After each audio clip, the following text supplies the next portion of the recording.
So I'm into part four of McCarraher's massive tome, The Enchantments of Mammon, and it does just seem to get better and better. Today, what I want to focus in on is this, what I perceive to be this corporate love affair that America has going on that McCarraher draws out. It's bigger than capitalism because it includes socialist views as well. And one of the most interesting parts of this chapter is how he goes into the populist and socialist movements in America in and around the turn of the century, and shows you how, in both cases, even though they are kind of aligned with with the people's interests or the workers' interests, they still have a love affair going on with enterprise, with ever increasing technology, most interestingly, corporate organization, and the value of efficiency at all costs. It's a constant effort to square far-flung materialistic aspirations with Christian morality, too.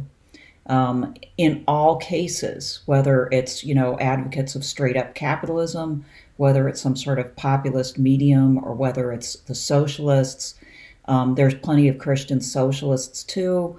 And all of these categories agreed that they didn't want to give up totally on what capitalism had to offer, which is material benefits, the benefits of organization, the benefits of efficiency. And so that's what this part of the book is about. The second half of this part has to do with the arts and crafts movement as kind of like a pushback against it. And I'll talk about that next week in a discussion with Jacob Honshu. So let's think about the Populist Party. Now, I'll admit that, like a lot of people in the United States, when I was getting taught American history, especially past the founding period, I kind of zoned out a bit. And my specialty is European political thought, ancient, and modern. And, I never really paid too much attention to this period of time in American history. And I used to think American history was kind of boring, actually. But between Chris Cutrone and the Platypus Society dealing with the American Revolution again and kind of focusing back in on that, and this book taking us through this excursus through American history with an eye towards money, it's actually fascinating.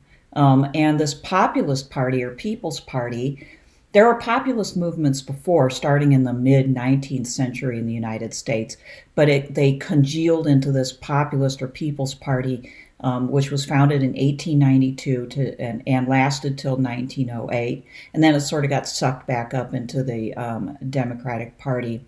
It was born out of the anxiety caused by industrialization, especially amongst low-wage workers, small farmers, and small business people, all of whom thought that they were, maybe doomed, to obsolescence, so to speak, because of automation. The program of the Populist Party was women's suffrage, so they were deep into, a certain type of liberal egalitarianism, collective bargaining or unionization, progressive taxation as a means of sort of equalizing, insured bank deposits, I assume so that the average person's savings, which was almost always just in a bank, would be protected against the vagaries of the capitalists up and downs, the nationalization of railroads and telegraphs as sort of like property of the nation, so that they wouldn't be used by this or that economic interest to the disadvantage of the people. But McCarraher points out that the deepest populist impulse of pushback against capitalism was weak to begin with. And it got weaker as the economy kind of rebounded from a low. It rebounded in the early part of the 20th century. And he says over the first 2 decades of the 20th century, farmers gradually resigned themselves to the incorporation of agriculture. The ideal of the family farm gave way to every farm a factory. So that goes way back. It goes farther back than I understood before. I kind of would have placed that more in and around starting in the 1950s and really getting going in the late 60s and into the 70s. So that was kind of surprise. But so from his perspective, early on, the American farmer kind of waved the white flag and at first thought of what they did as maybe being able to sit alongside of, the corporate supply chain for, maybe say farm implements, seed, and things like that. And then began to just envision that this change was inevitable, right? And that hopefully they could be a part of it. And if they couldn't, well, then I guess they would go into some other line of work. So, I mean, the big picture for understanding McCarraher's book here is that American populists were never against capitalist profits, corporate organization, or bureaucracy. In general, there's this love affair, right, that goes on amongst all kinds of people, that these are the ways of progress, that particularly corporate organization and, management in particular, scientific management, like we talked about last time, were considered to be just kind of like monuments of efficiency and progress. So, in effect, populists wanted a managed capitalist economy. They didn't want to end capitalism. They wanted the working class to be able to get on that gravy train, basically.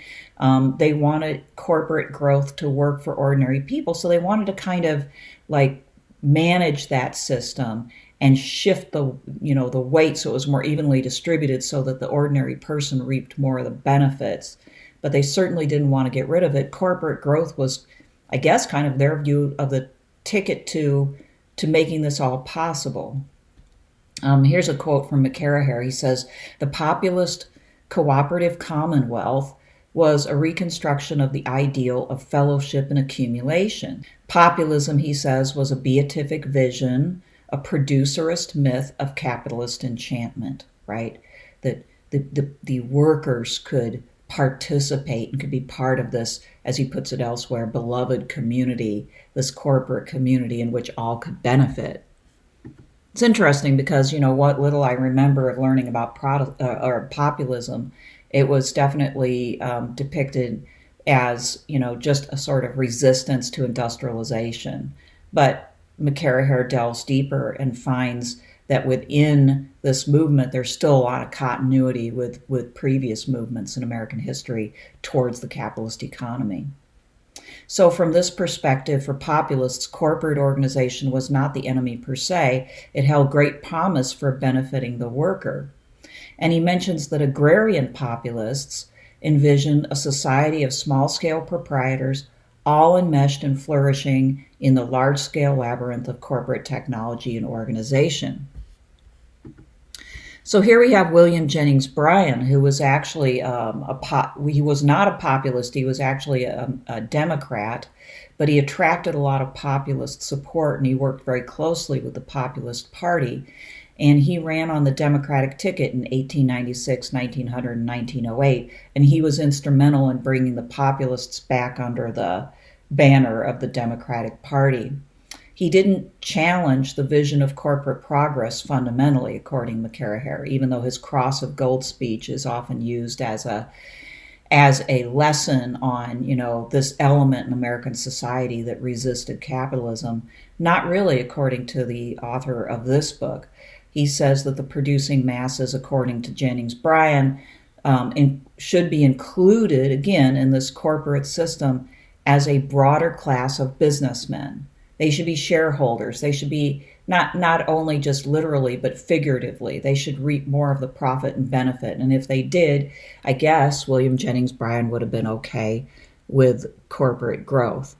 So then he turns to Eugene V. Debs, who appears in chapter 13 He is a founding member of the Industrial Workers of the World. He ran for president 5 times on the Socialist Party of America ticket. And you would think if there was anybody who would maybe push back against the American corporate juggernaut, it would be Eugene V. Debs. But again, McCarraher wants to show that there's nothing about corporate organization or governance per se that actually has to do with strict, straight up capitalism. It's a form of organization, and it's one with a lot of potential from the point of view of socialists. McCarraher says, convinced that large-scale, routinized production was beneficial and inevitable, Debs, like most other socialists, defined the cooperative commonwealth as an oligarchy of benevolent experts, presiding with managerial chivalry over a mass of fraternal proprietors. Quote, the whole industry will represent a giant corporation in which all citizens are stockholders, he asserted in 1908. And the state will be a, quote, board of directors acting for the whole peoples. So there in that quote, you see how a socialist could view corporate organization as ideal, actually, for a more socialist economy. Finally, a quote from McCarraher having to do with Eugene V. Debs and Lenin, of course, the founder of the Bolshevik Revolution of the Soviet Union. He says, Debs's failure to recognize any conflict between democracy and corporate consolidation was shared by Lenin, who famously embraced the Taylor system. Remember, that was scientific management, right? Thereby confirming that the authoritarian features of Soviet industry were modeled directly after the most imperious brand of American corporate discipline.